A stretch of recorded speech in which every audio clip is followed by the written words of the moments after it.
politically, peacefully, and spiritually. And it rigged a dirty bomb on top of that river craft. We cannot let this happen, folks. We will disarm and remove the dirty bomb and annihilate the enemy once for all. With all the supporting elements in place, the mission commander will give the order to execute the assault on the enemy aboard the river craft.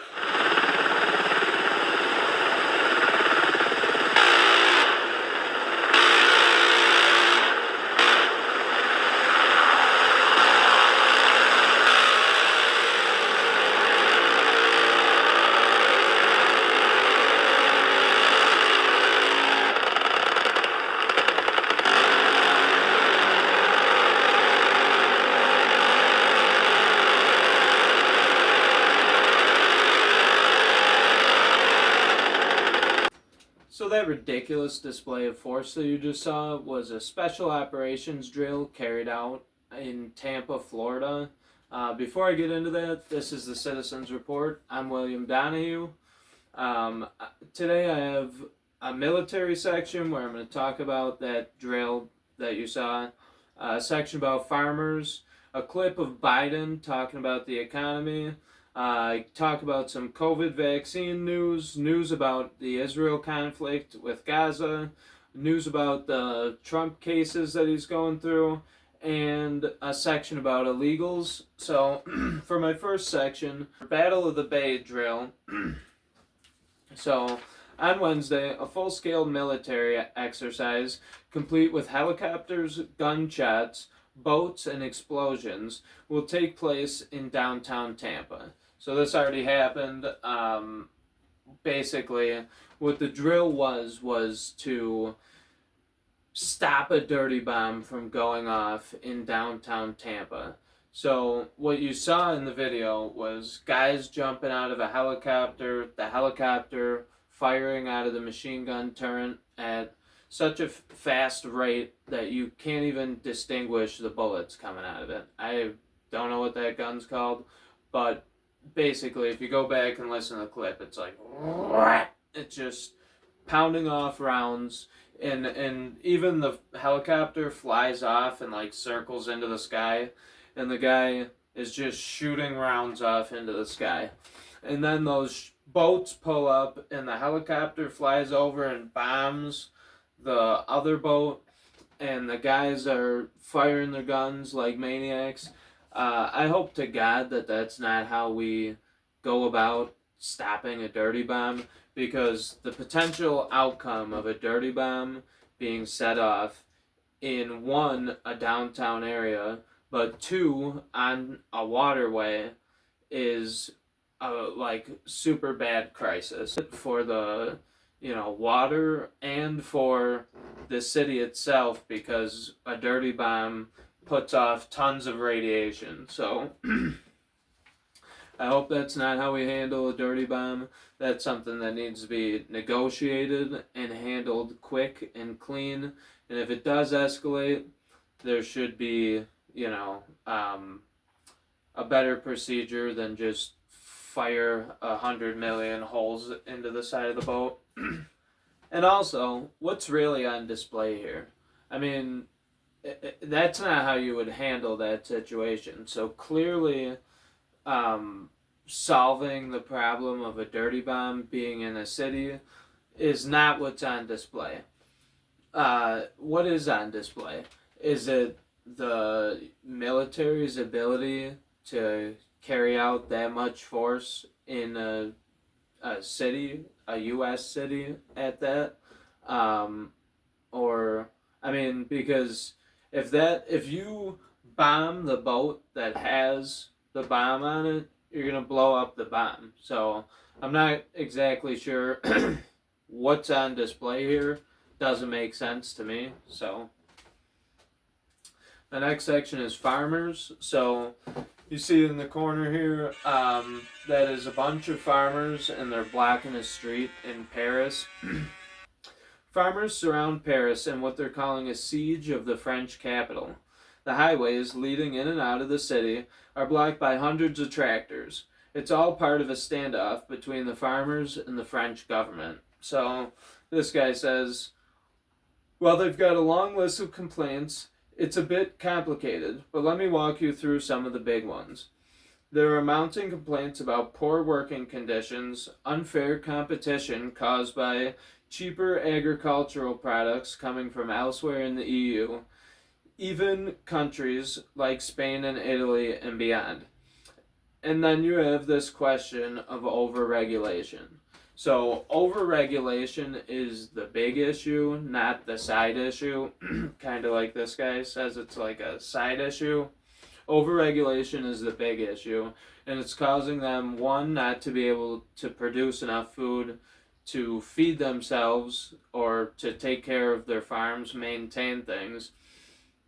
But also it's going to cause not enough food to be produced to meet the global demand for vegetables and anything that's grown.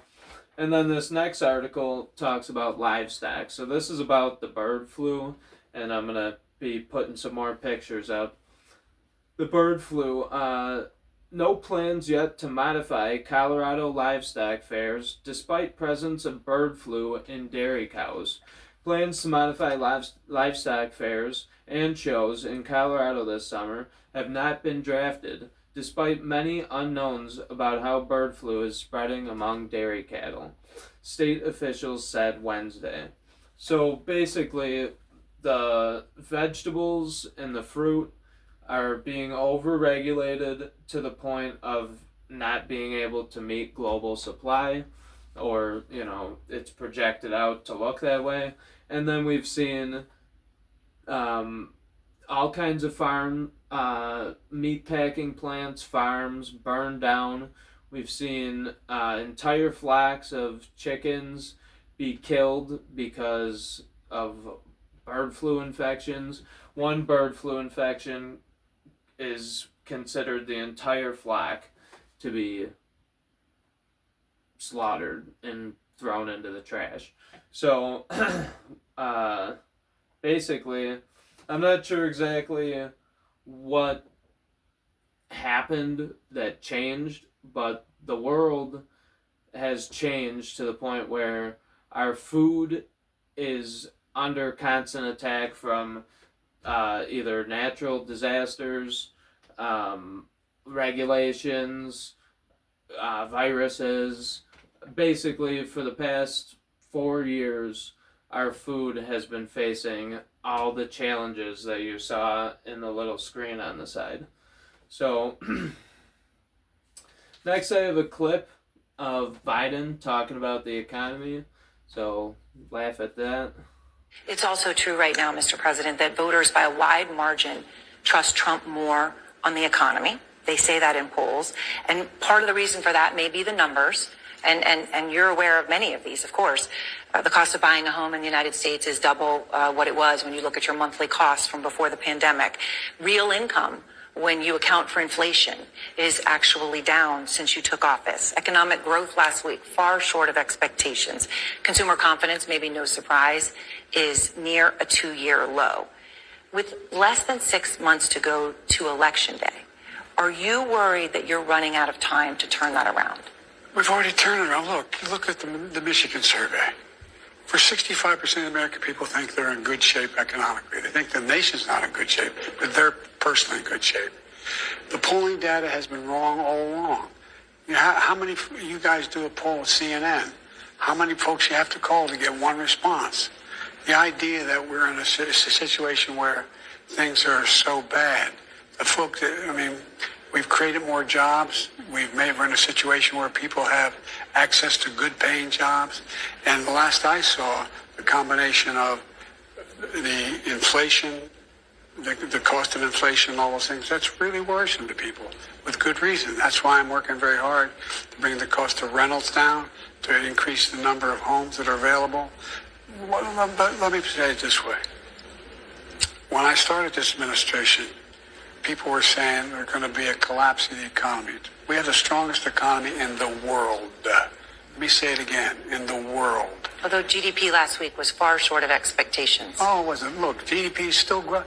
Look at the response of the markets. Overwhelmingly positive.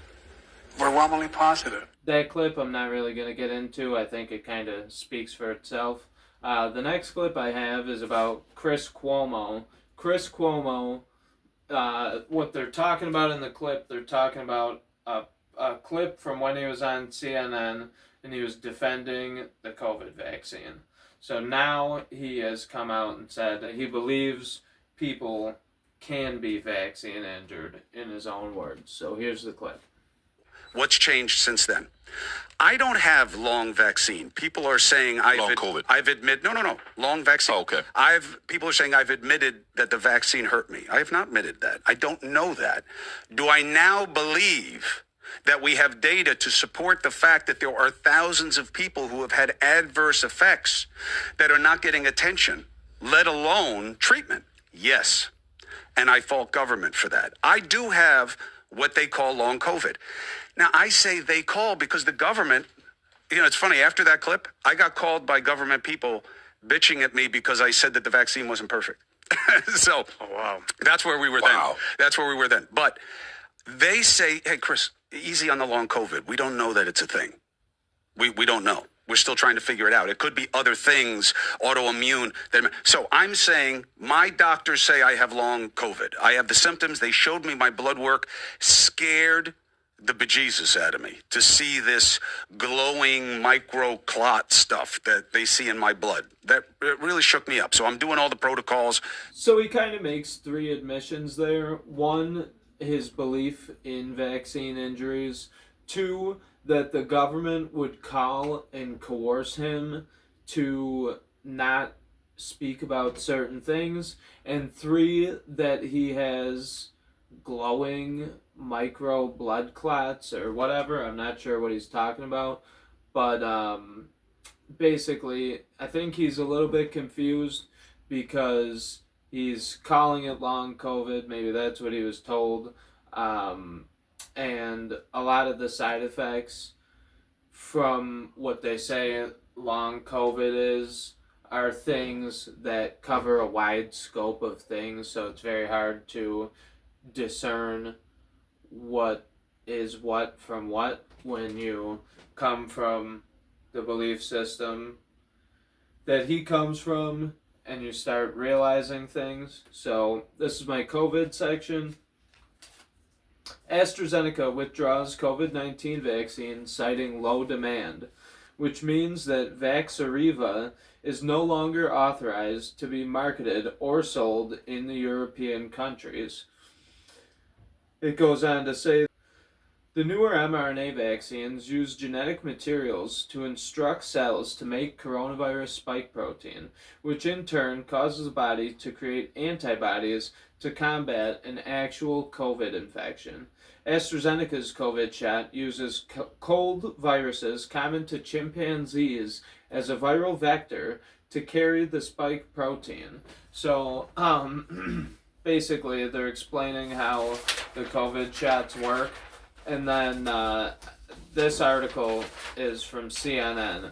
It says, in April of 2021, information on the vaccine was updated by medicines regulators in the EU and the United Kingdom to include a mention of a dangerous blood clotting condition as a possible, though rare, side effect.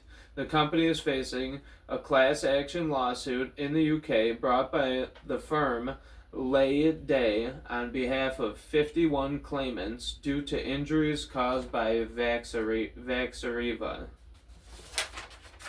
So, CNN is coming out with some admissions. Chris Cuomo's coming out with some admissions. This comes out of the Epoch Times. People with more COVID-19 vaccine doses more likely to contract COVID. Vaccinated people were at a higher risk of contracting COVID-19, researchers find. An analysis of data from the Cleveland Clinic employees found that people who received 2 or more doses were at higher risk of COVID-19. Dr. Nabin Shrestha and his co-authors reported. So when I talk about this, Chris Cuomo is the one who said what he said. CNN is the one who reported this. The Cleveland Clinic did a study saying that you're more likely to get COVID if you're vaccinated. So it's not me. If any YouTube censors are watching, it's not me spreading whatever. I'm reporting on what somebody else said. So I'm just merely telling you what was said by somebody else. Now, I do have my own opinion that I interject, but that's called freedom of speech. So, the next article is from New York Times admitting things. COVID vaccine side effects. 4 takeaways from our investigation. On the bottom here, some side effects caused by COVID vaccines may be equally rare. Researchers in Hong Kong analyzed that area's health records found that 7 out of every 1 million doses of Pfizer BioNTech vaccine triggered a bout of shingles, serious enough to require hospitalization. The other side effects are slightly more common. The COVID vaccines may lead to myocarditis or inflammation of the heart, 1 in every 10,000 adolescent males. So that's 1 of 4 major side effects that are acknowledged by federal health officials. Deaths from the vaccine are vanishingly rare. I don't know what they mean by vanishingly, but that's what they say. Federal surveillance has found some side effects, but may miss others. These symptoms spotted blood clotting problems associated with Johnson & Johnson vaccine and a potential risk of stroke after mRNA immunizations. Among hundreds of millions of Americans who were immunized against COVID-19, there were deaths, heart attacks, strokes, miscarriages, and autoimmune illness. And then it says that it's hard to distinguish illnesses caused by the vaccine from those that would have happened anyway. And then it also says that a lot of the side effects overlap with COVID side effects, so it's hard to tell that way too. So that's on verbatim what this says. I skipped around to the highlighted areas, but I wanted to highlight those things because they are super important. So Israel tank units shut down Gaza side of Rafah border crossing with Egypt as truce talks hang in the balance. There's constantly truce talks hanging in the balance, but basically Israel rolled tanks across the border of Egypt so that people from Gaza couldn't escape to Egypt and no aid could get in. And they rode their tanks in, flying Israeli flags. And Israel takes operational control. So the 401st Brigade entered the Rafah crossing early Tuesday morning. The Israeli military said, taking operational control of the crucial crossing. So the military took operational control. They say Rafah is the primary route for aid entering the besieged enclave and the exit for those able to flee to Egypt. So Israel's goal was to block aid and to not allow anyone to flee, trapping them in Gaza. And then they continue to pound them with missiles. So this is a humanitarian crisis, and in this humanitarian crisis, 7 aid workers were killed. This article says, Israeli airstrike that killed 7 health workers in Lebanon used U.S. munitions, analysis reveals. Human rights experts say that the attack was a violation of international law, and that the U.S. supplying of the weapon defies 1997 Leahy law. Israel used a U.S. weapon in a March airstrike which killed 7 healthcare workers in southern Lebanon. The Guardian examined the remains of a 500-pound Israeli MPR bomb and a U.S. manufactured Joint Direct Attack Munition, JDAM, recovered by first responders on the scene of the attack. So the U.S.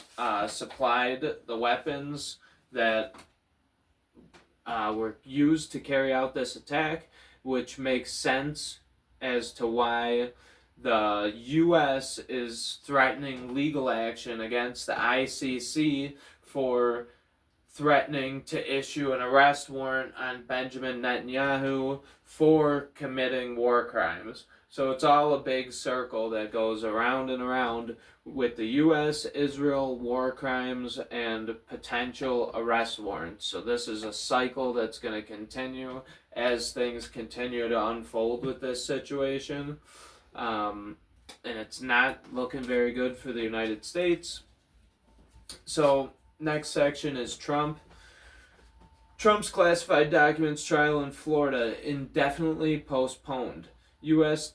District Judge Aileen Cannon said that setting a trial date before resolving significant questions over trial evidence would be imprudent. So right off the bat, when this happened, Trump said that he was being set up, that he was being framed. The question is that there's chain of custody documentation for certain documents, and then other documents appear to have just shown up among the evidence. This one here is kind of more of like a entertainment news type of topic, because what they're trying to do with this is to make the focus on this battle between who's right or who's wrong, and take the focus off the fact that the evidence was mishandled or tampered with, and that what evidence wasn't tampered with, the chain of custody, in my opinion, is all legal for Trump to have had at the time in a secured location guarded by Secret Service. So this article says, tensions flare between special counsel Jack Smith and Judge Aileen Cannon amid delays and uncertainty over Donald Trump's classified documents case. A strained dynamic between his prosecutor and his judge has intensified. So they're just arguing about the evidence, and that's a good thing for the judge to do if she doesn't feel that the evidence is strong enough to not bring the case forward. So Jack Smith is just angry about that. What is this? His second case that hasn't worked out for him or whatever. So not too happy about that. Georgia appeals court agrees to review ruling allowing Fani Willis to stay on Trump election case. Trump's lead attorney in Georgia, Steve Sadow, said that she should be disqualified for misconduct in this unjustified, unwarranted political persecution. The allegation that Willis had improperly benefited from her romance with Wade resulted in a tumultuous couple of months in the case, as immediate details of Willis and Wade's personal life were aired in court in mid-February. So, again, with the entertainment type of stuff, their love affair, blah, blah, blah. The fact of the matter is that the case is falling apart, and this is a distraction. Same with the other thing. The case is falling apart, so they're going to focus on this fight between the judge and the prosecutor. Here it is again, the prosecutor and the judge fighting. Georgia Appeals Court agrees to review Fani Willis' disqualification ruling after revelations that Nathan Wade, the outside attorney Miss Willis hired to lead the case, had engaged in an affair with Miss Willis during the investigation for the case. The trial court judge held a days-long evidentiary hearing. Fulton County Superior Judge Scott McAfee ultimately found that the appearance of impropriety caused by the relationship, which they testified ended just before the indictment was handed up, could be remedied by the removal of Mr. Wade alone. Defendants sought review of the decision, and Judge McAfee on March 29th allowed them to take the matter to the appeals court. In the meantime, the judge continued to rule on the pretrial motions. So if that case, the appeal goes through, then it would have to get handed to another prosecutor. Fani Willis would be out. So this next clip is Joe Biden's description of illegal immigrants. So My first day in office, I said I sent a comprehensive immigration reform bill to Congress. It expands legal pathways for entries for families and employers. It includes pathways to citizenship for dreamers in the only country that they ever called home. I love it when people say, why dreamers? Can you imagine a kid 2 years old saying, Mom, don't take me across Rio Grande, it's against the law. Give me a break. These have been model citizens. Congress has to act. And the right thing to do is to keep pushing forward until we get it done. Get it done. So it is illegal to cross the border. I'm not sure what he was talking about there. And then this is one of the model citizens that Europe is dealing with right now.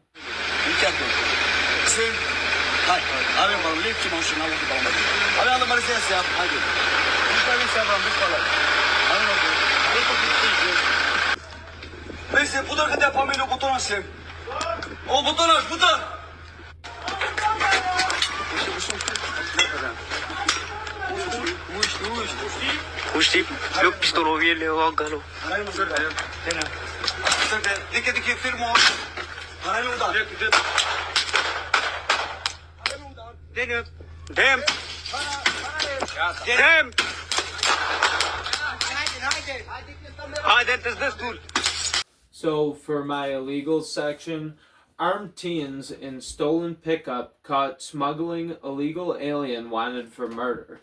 How much worse does it get? Armed teens, stolen pickup, smuggling illegal aliens who are wanted for murder.